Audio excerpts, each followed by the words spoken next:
Então é difícil ficar falando de arbitragem, o tempo todo, minando nosso time. As faltas que ele dá pro Atlético, para nós ele não dá. O cartão vermelho acontece com todo goleiro, em todo mundo. Mas o que fez ele com a gente hoje, pô, a gente foi roubado hoje. O árbitro só está ali para cumprir as regras do jogo, segundo os elementos que ele tem. E o elemento que ele tinha naquele momento foram aqueles.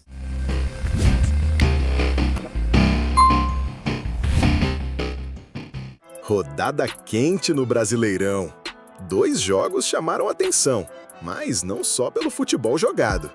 Flamengo e Atlético Mineiro e Internacional e Vasco da Gama foram marcados por polêmicas da arbitragem que deixaram torcedores e jogadores revoltados. Eu tô com dor, vai ser expulso, hein? Vai ser expulso o Léo Jardim! Aí expulso o goleiro do VAR! E a falta marcada, ele marca, foram dentro! No Maracanã, Flamengo e Atlético Mineiro fizeram um primeiro tempo truncado e sem gols. Mas foi no finalzinho da etapa inicial que o clima pegou fogo.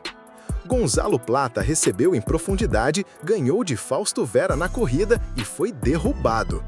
O árbitro Ramon Abate Abel marcou apenas falta e aplicou cartão amarelo.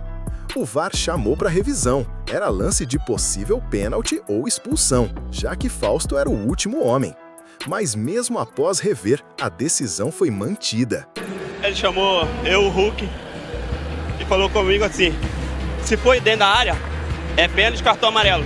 Se for falta, é expulsão. Ele falou isso comigo com o Hulk. E na hora que ele olha o VAR, ele muda a decisão dele. Então é difícil ficar falando de arbitragem, o tempo todo, minando nosso time.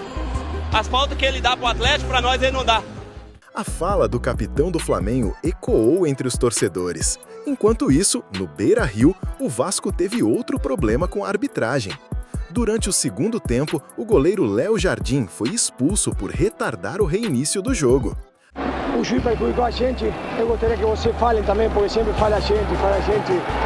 Cara, é inacreditável a aconteceu. Amonestou ao goleiro e depois tirou cartão vermelho. Acontece com todo goleiro, em todo mundo. Mas o que fez ele com a gente hoje, pô, a gente foi roubado hoje. Cara, decidiu o jogo, a expulsão dele decidiu o jogo, é uma loucura. Eu quero que vocês falem, porque senão falha a gente e salimos perjudicados, torcidas. Cara, se enoja com a gente, trabalhamos pra caralho. Pô, inacreditável o que aconteceu. Inacreditável. Eu gostaria que vocês falem, uma loucura. Foi um roubo, caralho. A gente já cansado disso. Contra o Grêmio, pênalti, em São Januário, não cobra. Agora expulsa o goleiro. Inacreditável, gente. Inacreditável.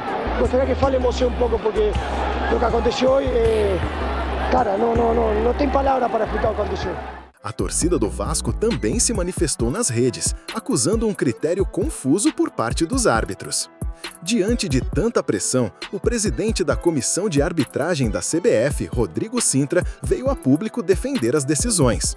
Na verdade, a questão da expulsão, a gente viu como em todas nesse final de semana, todas as situações que os árbitros acertaram.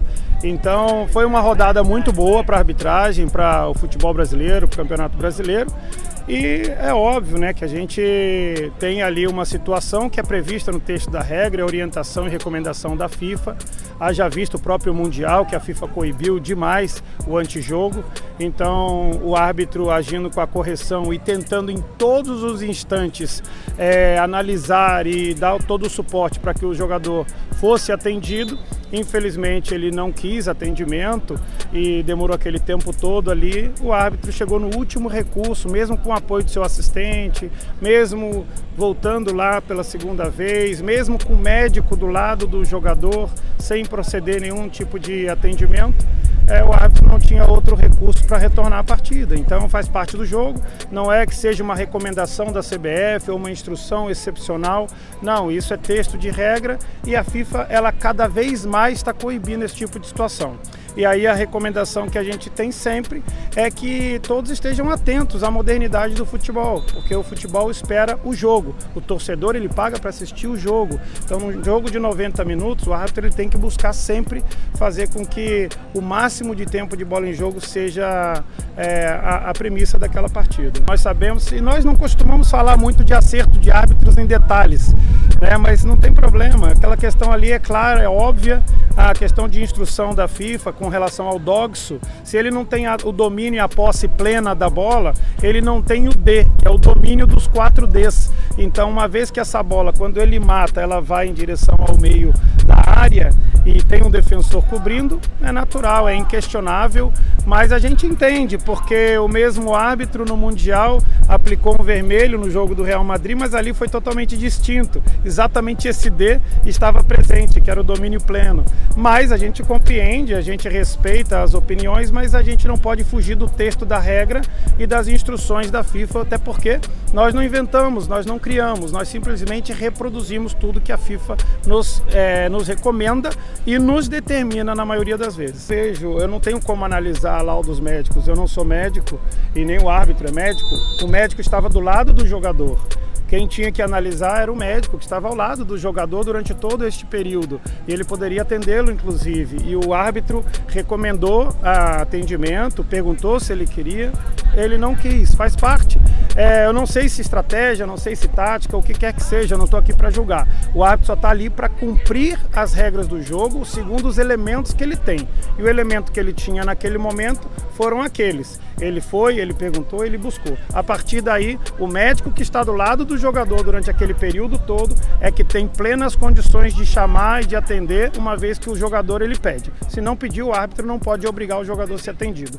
E esse assunto médico, ele não, assim, eu não tenho como avançar. A única coisa que eu posso te dizer é que o árbitro cumpriu 100% dos procedimentos e tentou a todo instante evitar a perda de tempo. Inclusive, excedendo nas tentativas e preventiva, com seu árbitro assistente vindo até o jogador para perguntar também se ele precisava de apoio enquanto o árbitro estava atento com a questão da substituição.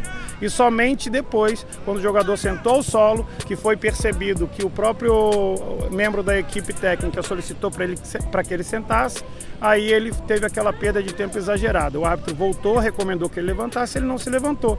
Então o árbitro cumpriu as regras do jogo. Nós não podemos polemizar esse tipo de situação, gente. O futebol espera muito mais da gente. O futebol espera um jogo, o torcedor vai para assistir o jogo. Todos nós queremos futebol.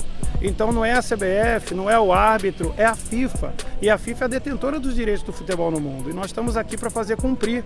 Por mais que, infelizmente, às vezes não saia contente, mas nós temos que fazer isso. Alguém tem que fazer isso tudo acontecer. E o árbitro, a gente já sabe que ele não é o herói nunca, mas ele tem que estar ali para fazer acontecer. Até porque se ele não cumprir as regras, quem será punido e quem será advertido, pelo menos será ele. Primeiramente, eu gostaria de dizer para vocês para que tenham tranquilidade, para que tenham paciência, porque países como o próximo país de Copa do Mundo, ele não tem sequer a linha. Nem a linha eles traçam para a questão do impedimento do VAR. Nós estamos muito além, nós fazemos parte das 6 principais competições, as 6 principais associações mundiais que têm o VAR tão avançado homologado pela FIFA. Então a primeira questão é que o VAR, a estrutura, toda a tecnologia que nós temos é de ponta, é a melhor do mundo. Com relação ao semiautomático, nós estamos finalizando os estudos, porque isso tudo pela FIFA é muito novo também. O do Mundial, inclusive, está tendo ajustes e todos são feitos pela mesma empresa que nós temos homologada e trabalhando conosco no Brasil. Então estamos finalizando os estudos, sim.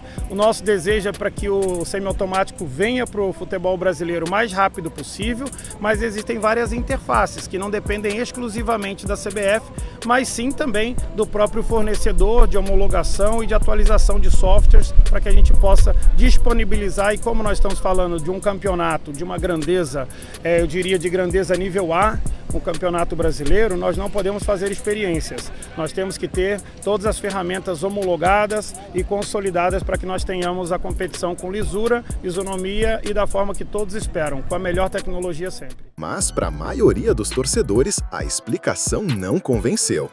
E para você, a arbitragem errou ou agiu certo? Comenta aqui embaixo a sua opinião. E se curtiu o vídeo, deixa o like, se inscreve no canal Futimundo Afora e ativa o sininho para não perder nenhum lance do futebol brasileiro.